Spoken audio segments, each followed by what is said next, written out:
into the online broadcast network, AFTERBUZZ TV. Over 20 million weekly downloads in over 150 countries, and your number one source for after-show entertainment.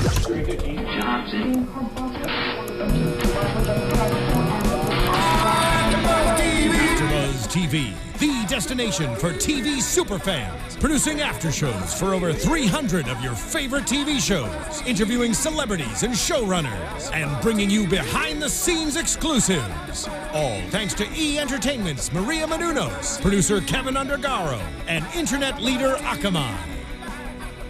Now, let the buzz begin!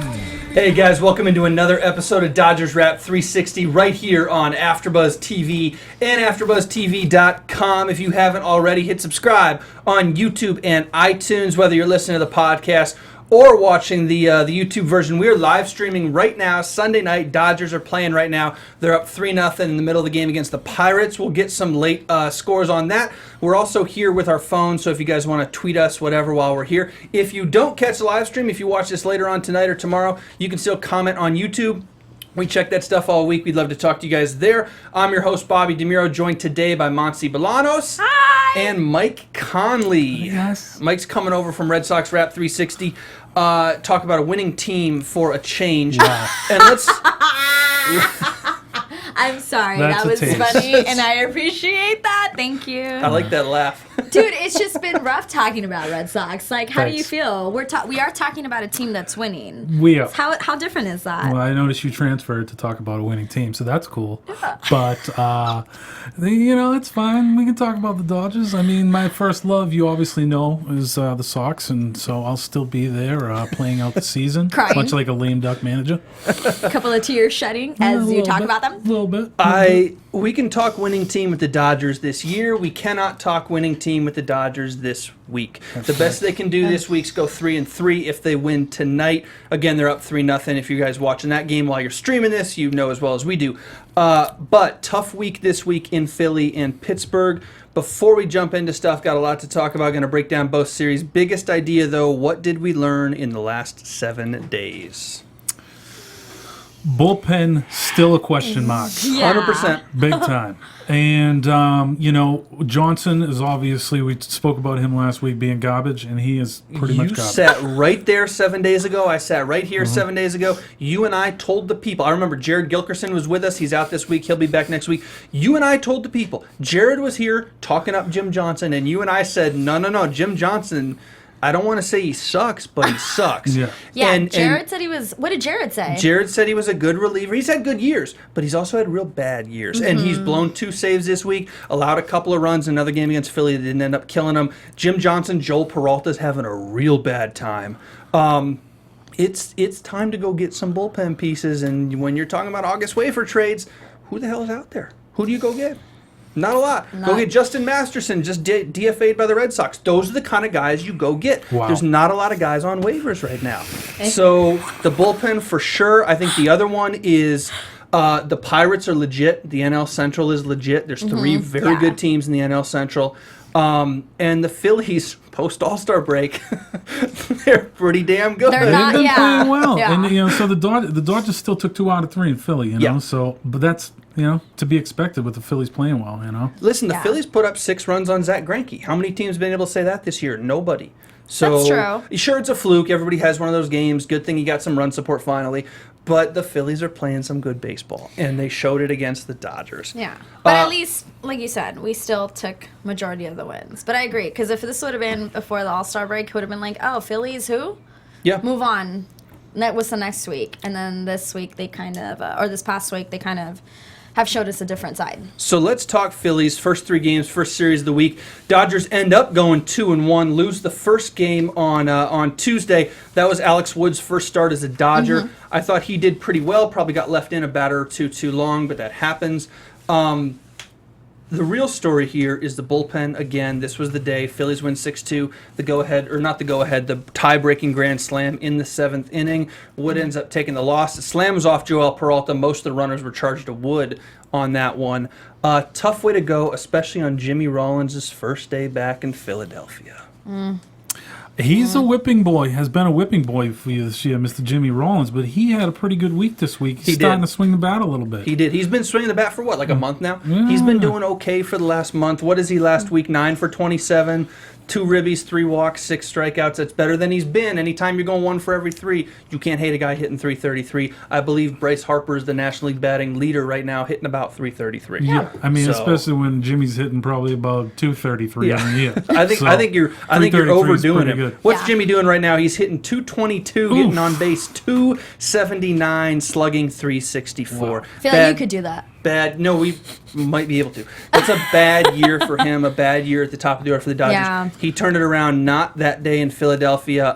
Tough way for him. The thing that kills me about the Dodgers this Tuesday game in Philadelphia, runners in scoring position 2 for 12. They left 13 guys on base. I don't care who you're playing, what you're doing. If you leave 13 guys on base, you're not going to win games. Period. I feel like that's basics. Period. Baseball Those basics. are some Red Soxian numbers right there. They really are. I feel like we've talked about that together. Well. I agree. That's not something you normally hear with the Dodgers, but it's just so sad because it's like 13? 13. You're kidding me. lot. That's Ain't a nobody lot. got time for that. I don't. 13 on base. What do you guys think about Alex Wood? 6.1 innings, 8 hits, 4 runs, 2 walks, 8 strikeouts. Not bad. Again, probably left in a batter too long. If Joel Peralta doesn't give up a grand slam, his numbers get a little bit better. But I thought first outing for him, pretty decent. Not quite like Latos' first, but really exactly what you expect out of a 4th, 5th starter. Yeah. I like Wood. Yeah, I think he's going to prove to be the best acquisition of that deal for them. I mean, he's a young guy. He kind of had a down year this year, and they were able to acquire him, but he's still good. I mean, there's still plenty of horrible starters out there that are worse than Alex Wood. Yeah. And if you could put him in as a 4th or 5th, that just speaks to how strong your staff is. Especially when your 1-2 is what your 1-2 is. Yeah. When Alex Wood, your 4 or your 5, absolutely. Yeah. You don't complain. Latos is another problem. We'll talk about him in a minute, but Wood I think is pretty good. Wednesday, Dodgers get back. They win 4-3. The story here to me, Puig's 3-run home run early, and then they hang on, oh my God, for dear life. This That's happens on the road. My only concern is on the road in Philly. Philly is one of the best offensive ballparks in the league. And the Dodgers are going to break out of here Thursday with that big game, but the first 2 days in Philadelphia, they didn't do any hitting. And that's a great offensive park against a bad team, and I know Philly's played well, but they're still a bad team. No hitting for 2 days. Does that translate long-term in the playoffs? If you can't hit in Philly, how are you going to hit in the playoffs? I don't think it translates, to be honest with you. I mean, the Dodgers have already shown they're 16 games above 500. So it's not like, oh, we're hoping for a good week. This just might be a bad week. So I know I agree with you. The Phillies is not a team you want to hit badly against. It doesn't go good for your record, doesn't go good for your team. But I think this is just kind of like a small, dull week, and I believe they're gonna get up. I don't think you judge the Dodgers based on their hitting against the Phillies. That's what I'm gonna say. And the key is, like we were saying, is it's hitting with the runners on base and runners in scoring position. Because in both those games, they had double-digit hits. Yeah. It's just putting those hits together to get the runs across. And that's baseball 101. Yeah. You know?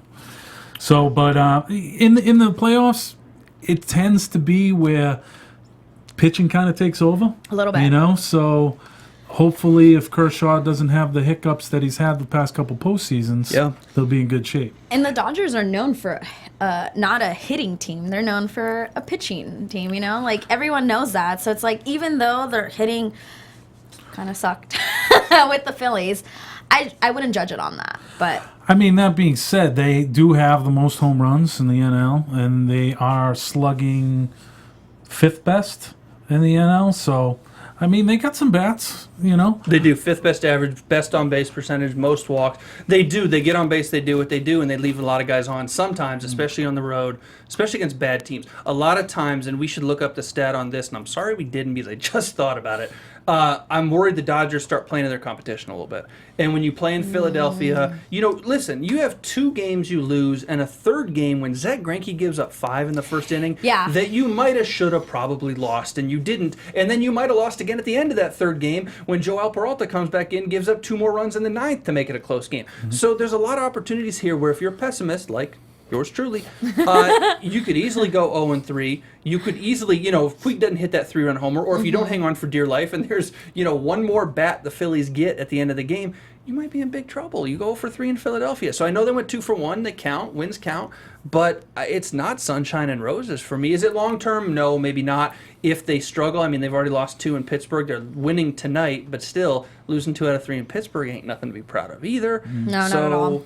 Pittsburgh's a good squad. They are good. Yeah. They are Pittsburgh's a good squad. I mean, I think dropping 2 out of 3 isn't time to say the sky's falling, And I think your pessimism is really going to do the Dodgers good work this year because even though they aren't putting up the numbers and they are, like you say, 16 games over 500, all that stuff, they need that little pessimism to just keep them motivated. I agree. Hey, you're 16 games above 500, but you're not that good a team, so just keep after it. I really think the bullpen is... That's a real big question mark. And Avalon, he kind of got hit around a little bit this week. One thing, Friday night, he did pitch out of a jam that he got himself in. So that is a step in the right direction. I think he could prove to maybe show up and be a good 7th inning guy. But past that, I was a little surprised they sent Garcia down this week. I mean, do you have 5 or 6 guys in the bullpen that are better than you? The issue, I think, is not that. It's options. It's options because Okay, Joel Peralta's a veteran, Nicasio's a veteran, Jim Johnson's been around forever. So I think you don't have as many options with these guys. You got to look at who can we send down without exposing to waivers. Right. I think that's probably the problem with Garcia. One of the problems with Garcia. But then Jim Johnson, now that we're talking about it, Wednesday night gives up another 2-run bomb. That's Peralta on Tuesday, Johnson on Wednesday. Johnson's going to come back here in another couple days. Stay tuned. Bullpen is a huge problem. Yeah. Here's the thing. You like to shorten the game with Kenley Jansen, and he struggled a little bit last week, but he's been phenomenal.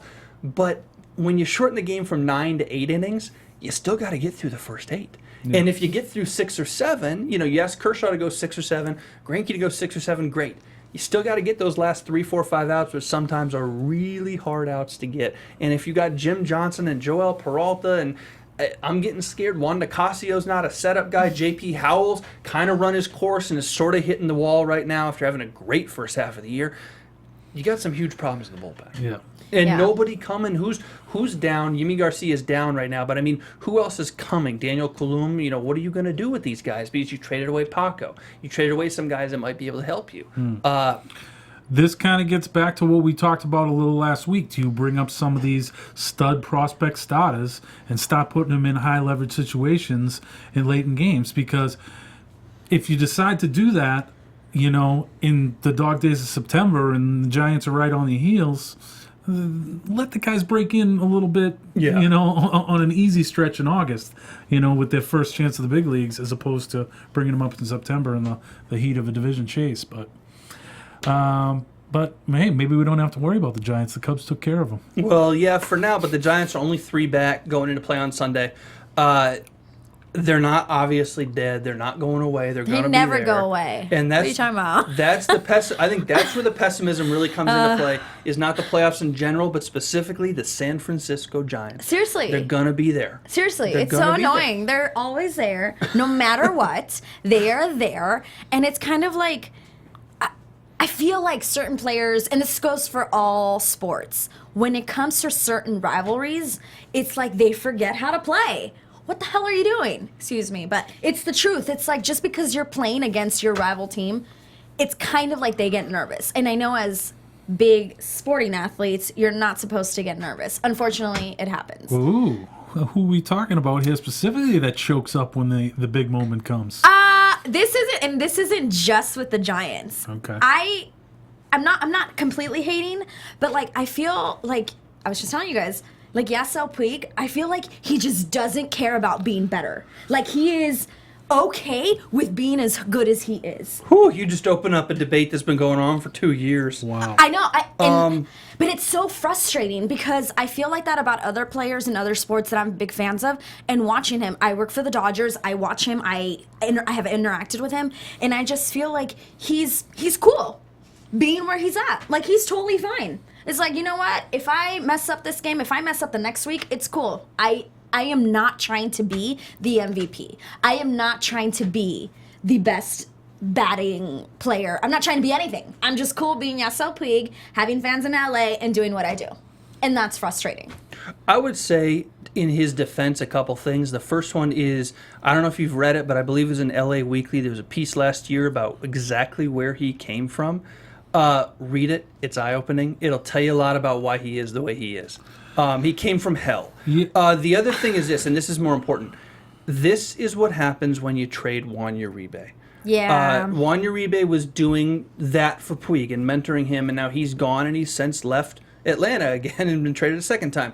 That's what happens when you trade Juan Uribe. Adrian Gonzalez probably isn't the guy to be a mentor. He's more of like a quiet leader, it seems. And Andre Ethier's certainly not going to do it either. Oh, no. And now you've got Jock Peterson, who they're worried about mentoring too in that outfield. So how many resources do you divert from one to mentor the other? And do you go back to the first? And do you think, well, hey, we got Puig, he's good. Well, no, he messed up something. We have to do this again with him. We take resources away from Jock.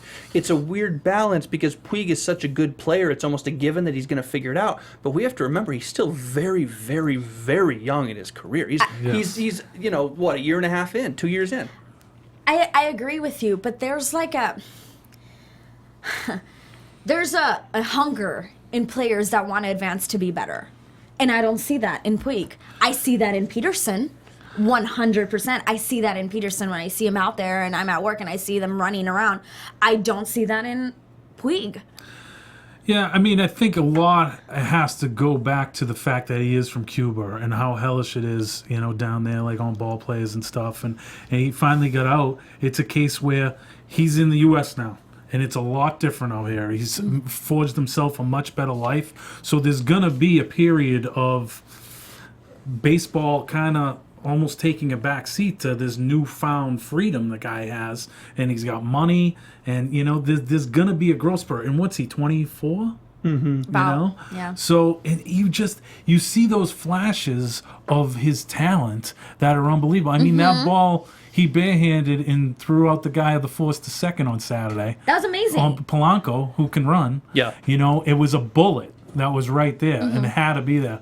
And so he has those flashes that you just have to kind of suck it up a little bit. I think that and just kind of deal with that. It would be nice if there was somebody there, you know, an older Latin player that could kind of, you know, take him under his wing. I mean, I'm sure Juan Uribe is mentoring the hell out of Jonas Cespedes now over in New York. 100%. But yeah, I mean, it'd be tough to let a talent like that go. But exactly, it's talent. You have to want to get better. Like, not to divert from baseball, but it's the same thing with Blake Griffin from the Clippers. Like, you have the talent, but, you know, put it in practice. Do the basics, baseball 101. Yeah, Puig, you have a great arm, but work on everything else. Like, I don't know. That's just me. That's just my opinion. I just wish he would want it more. I look at the numbers. I think, one, it's tough to define. It's that will to win Hawk Harrelson argument. You can't define that, and you can't argue with people who say that because you can't define it. I look at the numbers with him. He's striking out at under a 20% clip this year. He's been injured. He's missed 40, 45 games with an injury. That's never happened to him before, to miss that much time.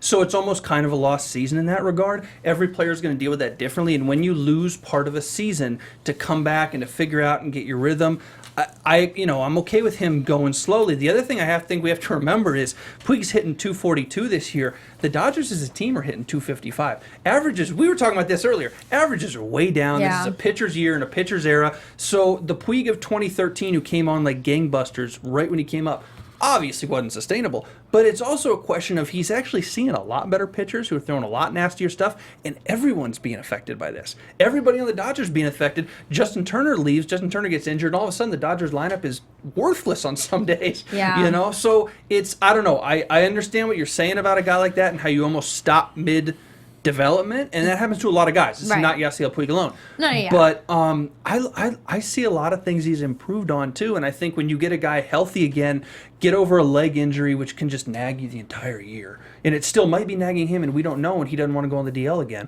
But you get over a leg injury, you finally get healthy. If he gets his feet under him again starting next season and he's actually healthy again, I think we see normal Yasiel Puig. I hope you're right. You know. I hope he proves me wrong. I hope this is just like a fluke, but I hope you're right because I see the talent in him. You saw it from the beginning. It was undeniable talent. But we knew that wasn't going to continue. That's the other thing, is the expectations of the first couple months in baseball, in Major League Baseball, that was never going to continue. No one's got a book on him yet. Exactly. I mean, this is a guy who's not going to hit, he's not going to hit 350. He's going to hit 280. Yeah. But 280 with what he does, with a little bit of power, with a great arm, that's a very good player, you know? Yeah. So he's hitting 242 right now. Okay, he's having a down year, but he's not striking out like Jock Peterson. He hasn't completely lost it like a lot of guys like Mike Napoli, formerly in the Reds. Wow. He hasn't completely lost it. So I'm looking at a guy who's just, I think he's going through the growing pains of development. And 2 calendar years into baseball now, pitchers are still figuring him out. And the question is, how does he adjust back against pitchers? Because the first couple months, nobody knew him. See the ball, hit the ball. Right. Pitchers want to throw strike one. Pitchers want to challenge a new guy. We'll see what he's got. Well, he hit the ball real well. Next year, he makes adjustments. They adjust on him. And now they've seen him so many times. There's so much video on Puig. Let's exploit X, Y, Z. Yeah. You know? So he's going through that right now. No Juan Uribe to counsel him. And it's affecting him. But how he comes out of it, I think, is the biggest issue for me, and I think you won't see that until 2016. Yeah, I was about to say that. Yeah. I was like, it's kind of a long ways away to see what he's going to come up with. I That w- was a nice bullet to Yeah. Mike Thanks Napoli. Nap, go get him in Texas, buddy. But I wonder if Yasiel Puig was on a team other than the Dodgers, if maybe a middle market team, maybe a team that is in a city that doesn't have such a Latin culture around it, if they would have AAA'd him for a little bit and just kind of let him work on some stuff at a lesser level and then brought him up, you know? The one that I really, the comp for me to Yasiel Puig is Carlos Gomez. And I don't know why. And this is bad. You can't compare personalities with these guys because you don't actually, nobody really knows these guys except for family members. Yeah. But Carlos Gomez and Puig play very similarly in a lot of ways. They got a lot of similar traits with power and speed and great arms, good outfielders. And looking at Gomez in Milwaukee versus Puig in LA, and Gomez is far more developed and now he's in Houston. Right. But Gomez had a lot of issues. Gomez got in a lot of fights, literally on the field, Yeah. with showing people up and with getting too heated and stuff like that. And so, was it immaturity? Was it the way he played? It was a little bit of both. And I think he started to learn how to channel that, and he became a huge trade piece, and the Mets screwed up a trade, and the Astros were the beneficiaries of that. And the same is probably going to come a Yasiel Puig in the next couple of years. Not necessarily a trade, but maybe. But you're looking at a guy who's going to finally learn how to harness the emotion to where he's not showing pitchers up by pimping a home run, but he's using the emotion more positively in the next at bat too. Yeah. Yeah, I mean, if you'd hate to give up on him because Gomez, after getting traded a couple times early in his career, I mean, from Milwaukee, the past 4 years, outside of Mike Trout, is there a center field you would have rather have? Yeah. You know, defensive or offensive combo. I mean, the guy's been sick. He's been phenomenal, and the Mets gave up on him real early. Yeah. So that's the risk of doing that. And we've talked about potentially trading Puig on this program because it was kind of a rumor earlier, and it's an interesting proposition, and you could have gotten a lot for him, and maybe it's something they do later, anyways.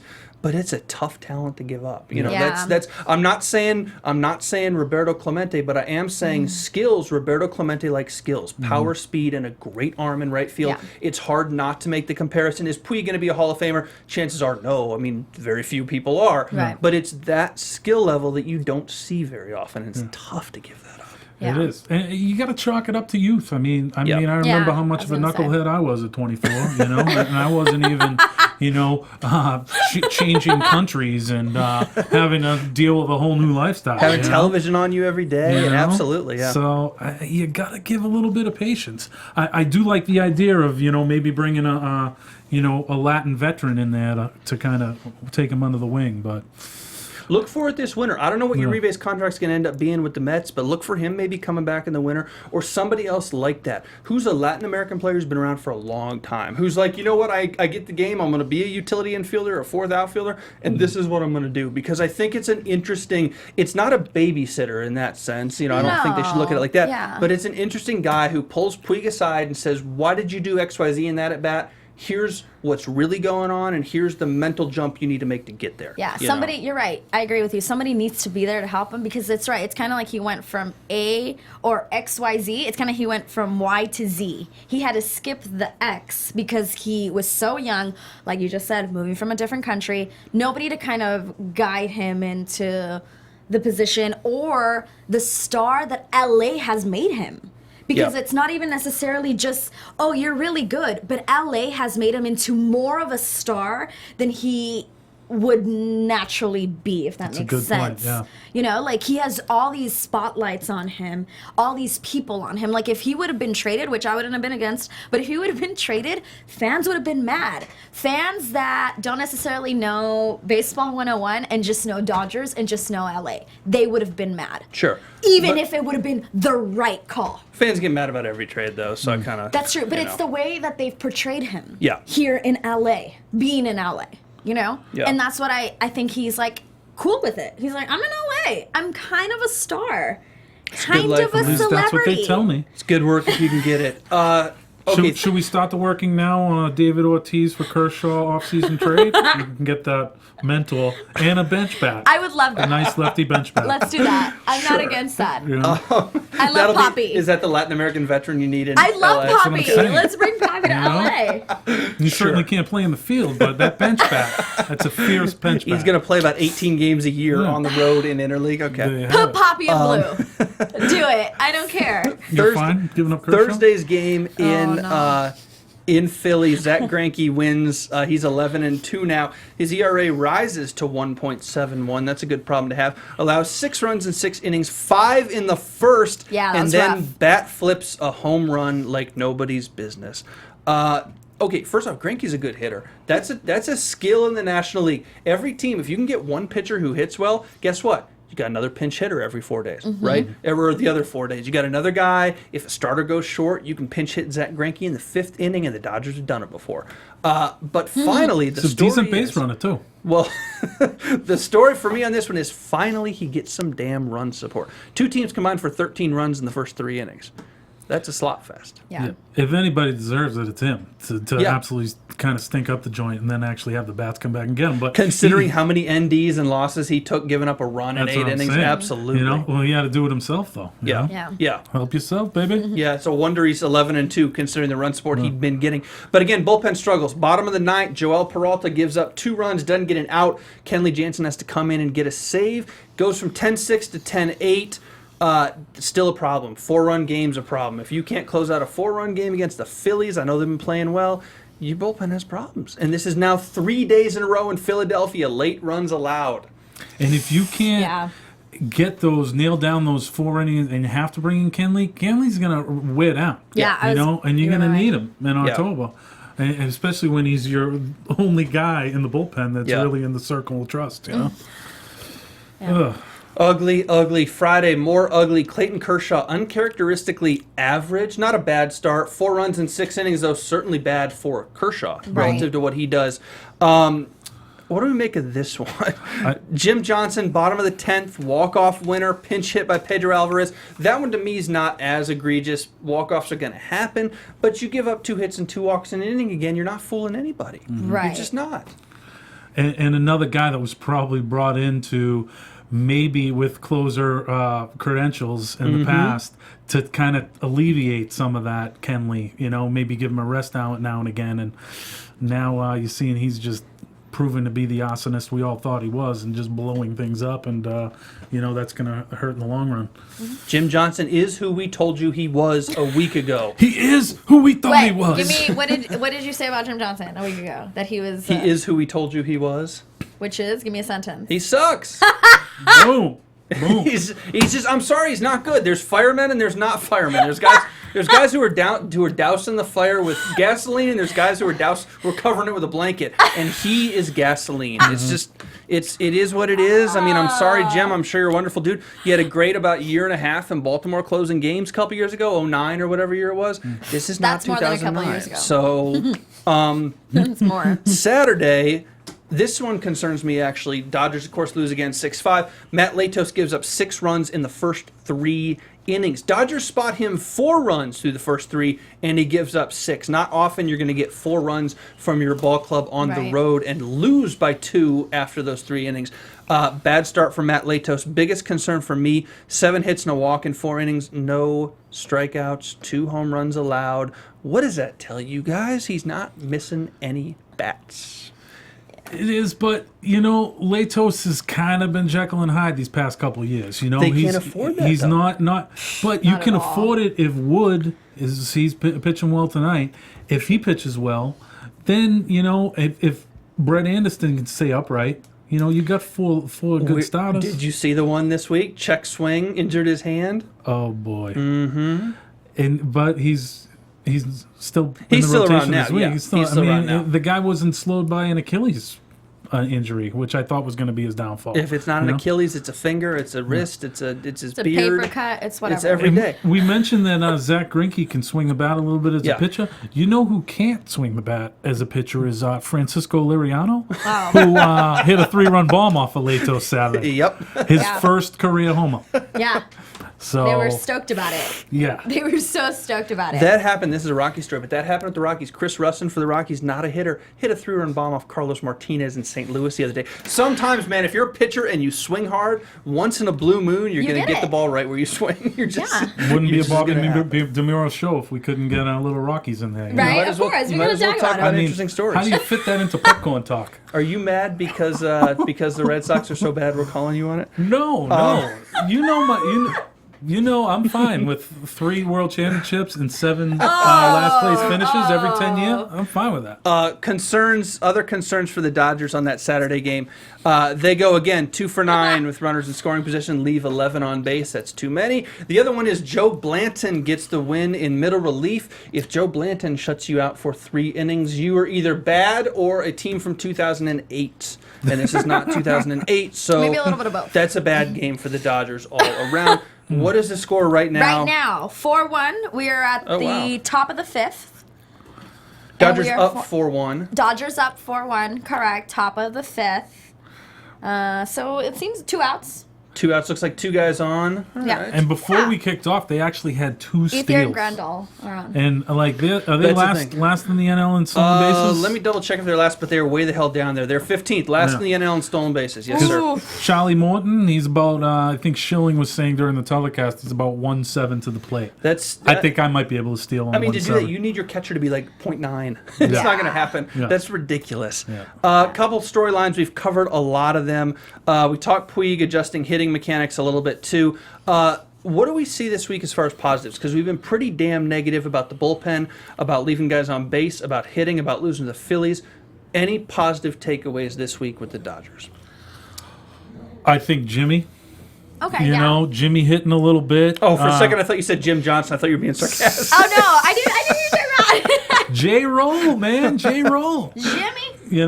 And if he's a guy that, he doesn't hit consistently, he's not a 300 hitter, but he could be a 300 hitter for 2 months. Yeah. And if those 2 months are August and September for the Dodgers, that could be pretty. Because we've talked to a blue in the face, pun intended, that Mattingly, he just loves his veterans. So it's going to be J. Roll hit or miss the rest of the season. But if he can hit, that kind of settles that top of the order scenario you're going. Because, we were talking last night, who's going to hit in the top spot? And I never really liked Jock Peterson there. Yeah. But I like Rollins there. He has a little bit of pop. He knows what it takes to do that job. He's done it in the past. And I just really like Kendrick as a number 2-hole hitter. I think he's the best 2-hole hitter you have, especially now with Turner on the shelf. So I think to see the top of their lineup kind of getting into, settling into their roles, I think that's a step in the right direction. I'll And, go with you on that. another good start out of Brett Anderson, I just don't know.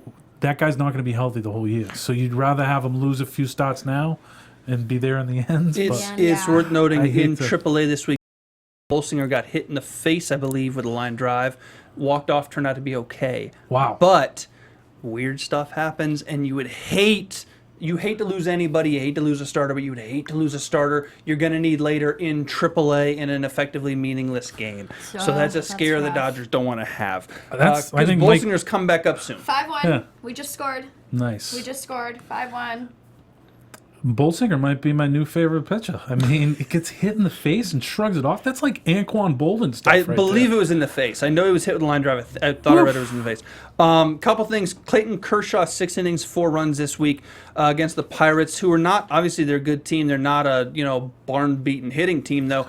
big concern with Kershaw, or just one of those starts? I think Just one of those starts. I think he's done now. You think he's done? I think after his innings pitch streak, went down. Yeah. He's going to be garbage. I mean, he did just get voted the National League Pitcher of the Month for July. See? So that's it. See, I mean, I'm kind of being sarcastic, but it wouldn't be a bad thing if he hit a bad stretch and maybe kind of got it out of his system. Dude, we and said not that save it for exact October. thing. Yes. Yeah, July was the right time to get white hot because August, September is the right time to get cold. Yeah. And then the end of September is the right time to get hot again. And when you ebb and flow during the season, which everybody does, you don't want to be as hot as possible August 30th because you're not going to sustain it another 6 weeks. Right. But if you're as cold as possible August 15th, 30th, hey, you can find it again before September 30th. And you know Absolutely. he's going to find it. Like, I mean, it's Clayton Kershaw. It's not like other players we're talking about. He's going to find his way back. So he wasn't one of those Dodgers you were talking about that chokes when the time gets big? Not him. Not him. Wow. right. Okay. Some folks would debate you about that out there. That's just me. That's just my opinion on Clayton. I trust him. I think he's a just natural talent. And, yeah. Like you just said, this is the time to go down. I can hear the best fans in baseball in St. Louis just typing away at their keyboard right now. St. Louis. Yeah. Bring it. Cardinals fans call themselves the best fans in baseball. You never heard this? I think that's the best fan. No. This is so you use it sarcastically. Anytime you're talking about the Cardinals fans, it's best fans in baseball. Yeah. You go, guys. Yeah. Your team would never hack into another team's computers. Clayton Kershaw's scoreless streak ends at 37. Who had it ending on a leadoff home run to start a game? I think that was me. Both of you are liars. That's correct. Justin Turner could be out longer than expected. That is a big loss. That is I a big know. loss. He's so versatile. And you need a third baseman. Uribe's gone. Obviously, Alberto Callaspo's not going to do it. Not at all. The guy, that's a huge loss. I mean, the dude's hitting 323, OPS and 950. I mean, this was a guy that was like a spare part. The Mets let him go. Yeah. The Mets can't hit their way out of a wet paper bag. And he's raking now. Yeah. To lose that guy, pitches aside, might be the MVP of your team. Yeah. You know? I would, and he was a guy we talked about a couple weeks ago. I don't know, it was just Jared and Kevin. I think you two are both gone.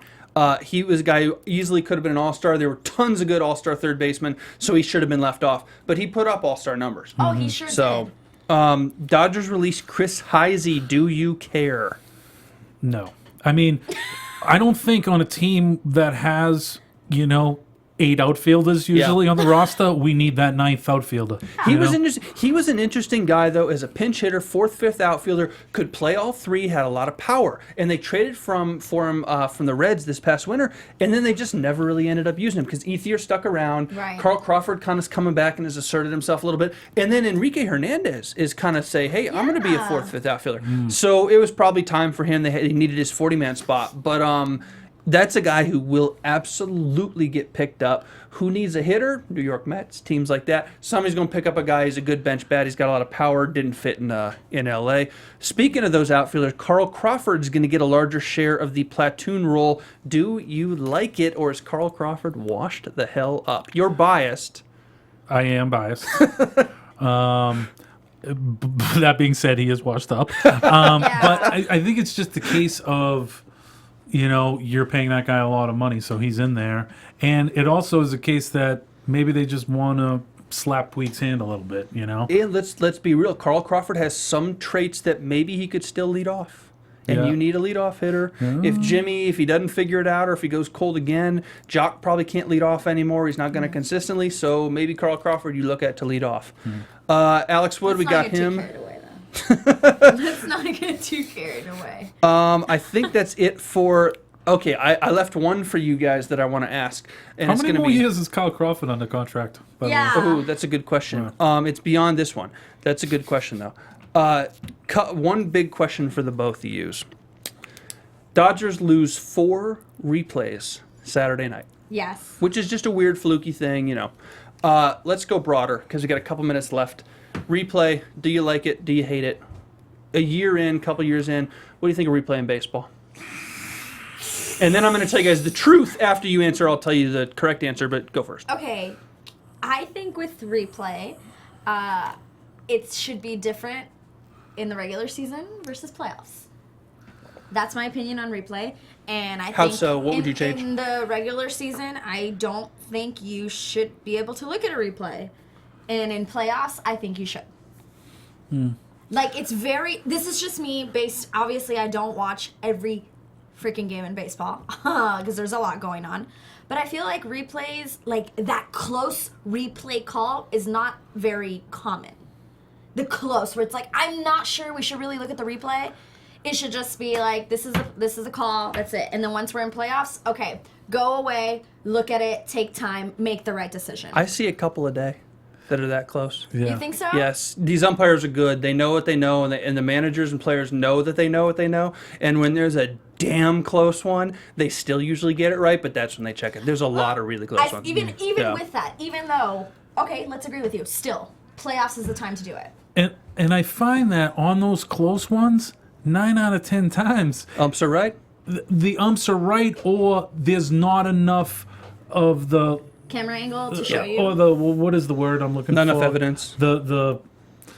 Yeah, it's something evidence. It's like it's missing. They usually use conclusive evidence to overturn it. Yeah. You know, so it's like, and for me, it's like, and especially, I watched the game a few weeks ago. I think it was a Red Sox game where it was on the last play of the game, and like it was a walk off, and people were celebrating. They're like, "Oh wait, we're," you know. So the anticlimax is it. I hate it. I think I want to go back to just. I like it for if it's a home run or not, like the way the replay was last year or 2 years ago. But I don't know about these like plays at first base. I mean, I guess it's all about getting the call right. But Right. like you say, the umpires are good. They're damn good. Yeah. They are, but it's just like, I mean, this might sound off, but it's like in baseball, there's so many games. Use it for playoffs. Like, I get it in football, 1 game a week. You might want to see the replay again. But in baseball, there's so many games, and like we just said, 9 out of 10 times they get it right. And it's also surprising that they would institute this when they're trying to shorten the games and whatnot. Yeah, that's Right. 100%. Yeah. Yes. And it's like, also it's very odd where, okay, the manager gets one challenge, but then once he uses his one challenge, he can come out and ask the guys to look for it. There's some very odd rules. I would like to see them maybe go to a situation where New York views the play and they buzz down to them if it's something that's a little fishy. What do they do that in? In football, they do it in college football. Okay. Listen, I would say this about baseball. There's 2 things I don't like about replay. I think it'd be totally removed from the game, regular season, playoffs, everything. Don't have it. You didn't have it for 100 years. It worked okay then. That's true. I respect that you want to get the call right. I get that. These umps are damn good, but it's different than that, and this is a little more esoteric. The fundamental part of baseball is the strike zone.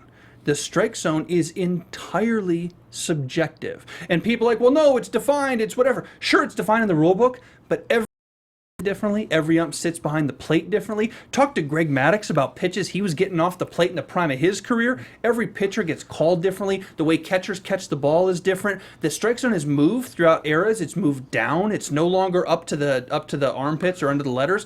You don't go above the belt very often now. And it's so subjective at the fundamental core of the game. That cannot be replayed, and I hope they don't start using robots for that, and they've talked about it. But that cannot be replayed. If the core can't do it, let the imperfections on the field speak for themselves. We have all these great stories, and I know they're not. Don Denkinger isn't great, the umpire in the Cardinals Royals in '86 or whatever. For him, that was hell. Yeah. For Jim Joyce, the perfect game messing up in 2010 was hell. But we have all these great, weird, quirky, these are fundamental baseball stories about this famous call, and we say it was wrong, and we say it was right, and 100 years from now it'll still be debated. Well, not anymore with replay, And the second thing, and the other thing, and I think not for nothing, managers are no longer arguing. Nobody's getting ejected anymore. Boom. Yeah. And that sucks. That's what I miss. And that's one of the most fun parts of baseball is Lou Piniella or Casey Stengel or Earl Weaver or anybody modern day going berserk on the field. Yeah. Lloyd McClendon taking bases off the field. That's the kind of stuff that you want to see, and it doesn't happen anymore, and it sort of sterilizes the game a little bit. And I understand this point of view is very esoteric, and it's not, I'm the sabermetric guy, I'm the math guy, and this is not math. This is, very esoteric. But I just think there's a lot of imperfections in baseball, and I think instead of trying to get rid of them, embrace them and promote them and say, hey, these guys are damn good. They're not trying to screw anybody. But when they mess up, if they mess up, It's kind of interesting. Yeah. You know, it's the way life is. See, the one thing I wouldn't mind changing is automating the strike zone. No. And just give the guy a little buzzer. His clicker is now a buzzer. So when it comes across and is a strike, we don't even have to tell anybody. You don't have to tell the general public. Just make the move, and then he gives the thing when it's a buzz. I love it because Boom. every ump is different. Every catcher, I agree. And every batter is different. every batter is stands different. Every catcher receives the ball differently, and baseball polices itself so well. We talk about unwritten rules with brawls and stuff, and how baseball polices itself. Another way they police themselves: if you're an asshole and you complain to umpires a lot, guess what? Somebody's going to ring you up on a pitch 2 inches off the plate. Yeah. And you deserve that. Yeah. That's the way life works. Like, there is a little bit of retribution. You got to be honest. Ask Paul O'Neill about stuff like that. People who were jerks to umpires were going to get hosed on calls occasionally, and that's cool, even if it's your guy. That's the way baseball is. It's not football and basketball with these really tightly defined, you know, out of bounds lines and replays and cameras and clocks. It's none of that stuff. I don't know. Approach it differently. I wish we had no replay whatsoever. Obviously, it's only going to get bigger. I think this is where you drop your mic. I should. Yeah. I will, because we're actually out of time. So, final thoughts on the Dodgers this past week, you guys. They are now 62-48. Obviously, winning tonight could go 63-48. What do we think moving ahead? About 6-7 weeks left in the year. I think they got to scour those waivers for some bullpen help. Yeah, I agree. Aside from Jensen in the bullpen, Right. who had, I want to, like, ridiculous, he just hit a ridiculous save. Like, his number was like 125 in his career on Saturday. It's like 125th save. It's a converted catcher. Yeah. This is not a pitcher by trade. One quick note as we leave. Dodgers were 62-46 after their 108th game. That's exactly 2/3 of the way through the season. That means they are on pace for 93 wins. That's a damn good year. That should get it done. That will definitely get it done. That'll get it done for us. Mike Conley, Monse Bolanos, Bobby DeMuro. She is at Monse Bolanos on Twitter. He's right. Mike does not have a Twitter because he's old. He's You can right tweet there me too. about Mike. I am at Bobby DeMuro on Twitter. We'll see you guys next week for more Dodgers Wrap 360 right here on AfterBuzz TV. Good night. No. From executive producers Maria Menounos, Kevin Undergaro, Phil Svitek, and the entire AfterBuzz TV staff, we would like to thank you for listening to the AfterBuzz TV network. To watch or listen to other after shows and post comments or questions, be sure to visit AfterBuzzTV.com. I'm Sir Richard Wentworth, and this has been a presentation of AfterBuzz TV. Buzz you later. The views expressed herein are those of the hosts only and do not necessarily reflect the views of AfterBuzz TV or its owners or principals.